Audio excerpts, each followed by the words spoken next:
أسعد الله أوقاتكم. بعد أن انتهينا من الحديث عن الفن التشكيلي في عصر النهضة وفنانيه أمثال دافنشي وأنجلو عباقرة الفن الذين مهدوا لمدارس فنية جديدة، سنحاول في حلقة اليوم الحديث عن نشوء فن ما قبل الحداثة مثل الكلاسيكية والرومانسية والواقعية، وسنخصص حلقة اليوم للحديث عن الكلاسيكية. فمرحبا بكم وبالأستاذ أمين مراد. أهلا وسهلا. بداية أستاذ أمين، كيف تعرف لنا المدرسة الكلاسيكية؟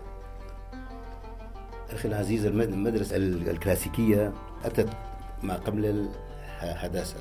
لقد أتت كلمة الكلاسيكية من العبارة الإنجليزية كلاس التي تعني طبقة معينة، وحين يذكر بالإنجليزية هي هذا كلاس أي لديه نزعة كلاسيكية، إنه ينتمي إلى طبقة مميزة، ولهذا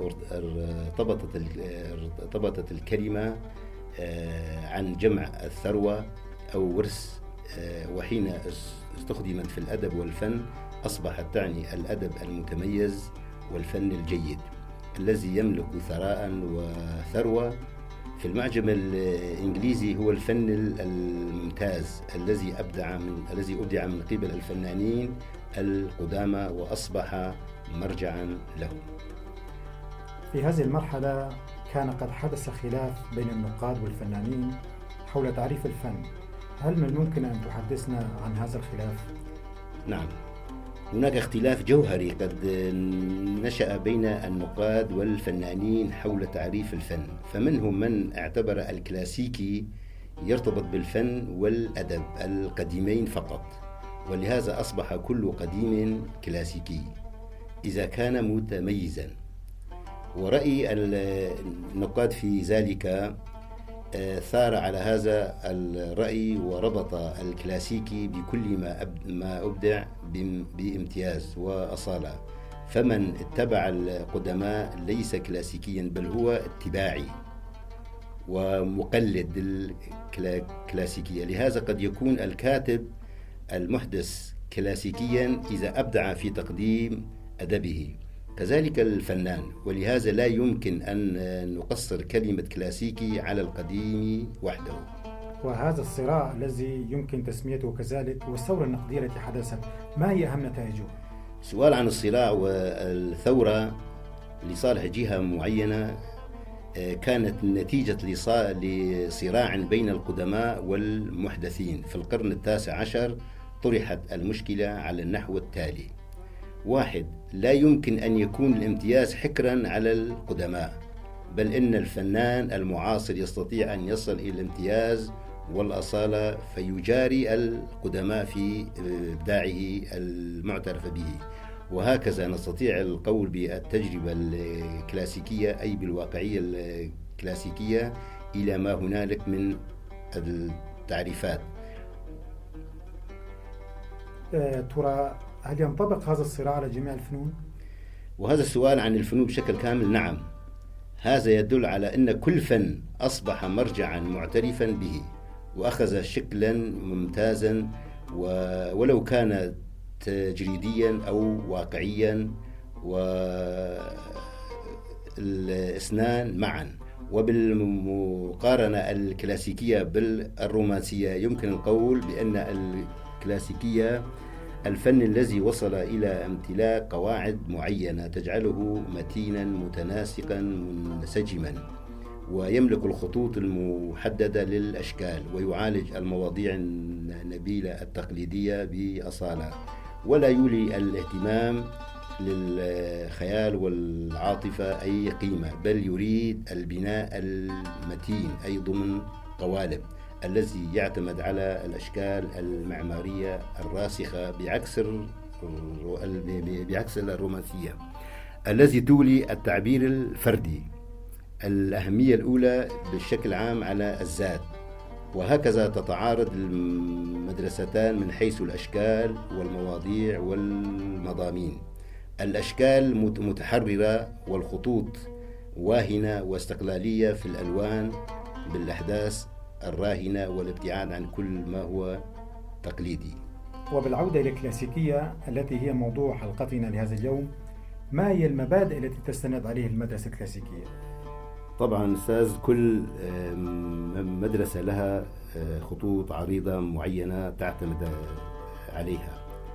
الجواب بكل اختصار ووضوح عن الكلاسيكية تعني الفن الذي يعنى بالدقة والوضوح ولا يرتبط بالخيال والعاطفة، ويحمل هدوءا إنسانيا ونسبا جمالية متناسبة.